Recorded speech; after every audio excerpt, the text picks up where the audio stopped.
হ্যাঁ, আমরা আজকে দেখবো আমরা 1 শতক জমি আমরা কাটবো কাইটা এবং আমাদের কন্ট্রোল পাওয়ার থেকে 1 শতক কাইটা আমরা দেখবো কোনটার ফলন বেশি হয় নাকি ভাই? আমরা এই জন্য তো ঠিক আসছি। আছে। এবার আজকে আমরা আসছি, আমরা প্রথম শেষ চাষে কি দিয়েছিলাম ভাই? এই নাফকো মিশ্র সার, এরপরে নাফকো জিপসাম, এরপরে ইপসুটপ, নাফকো জিঙ্ক, নাফকো বোরন নাকি? আর আগাছার জন্য কি দিছিলাম? আগে তো এটা টপ টবা সাথে সাথী। আচ্ছা, টবা সাথী।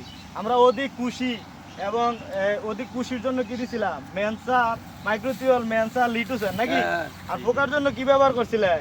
বেলেক্সপাত আর হচ্ছে ফরাটা নাকি? হ্যাঁ। আর আমাদের যে খুল ফসা যে হয়, আমরা ফসার জন্য কি ব্যবহার করছিলাম?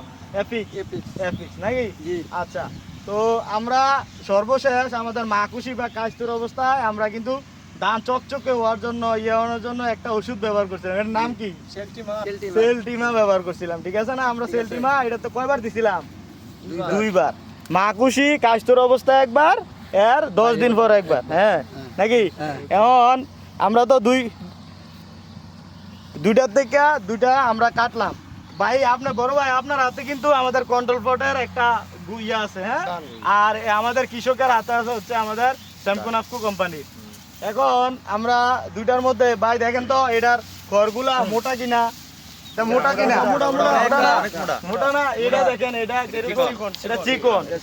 এটা দেখেন, আমরা বলছিলাম যে সেলটিমা ব্যবহার করলে আমাদের খড়গুলো সবুজ সতেজ থাকবে, মা পাতাগুলো সবুজ থাকবে। আছে কিনা? পাইছেন কিনা? আর এটার অবস্থা দেখেন, এটা কেমন হয়ে গেছে, লাল হয়ে গেছে, ঠিক আছে না ভাই?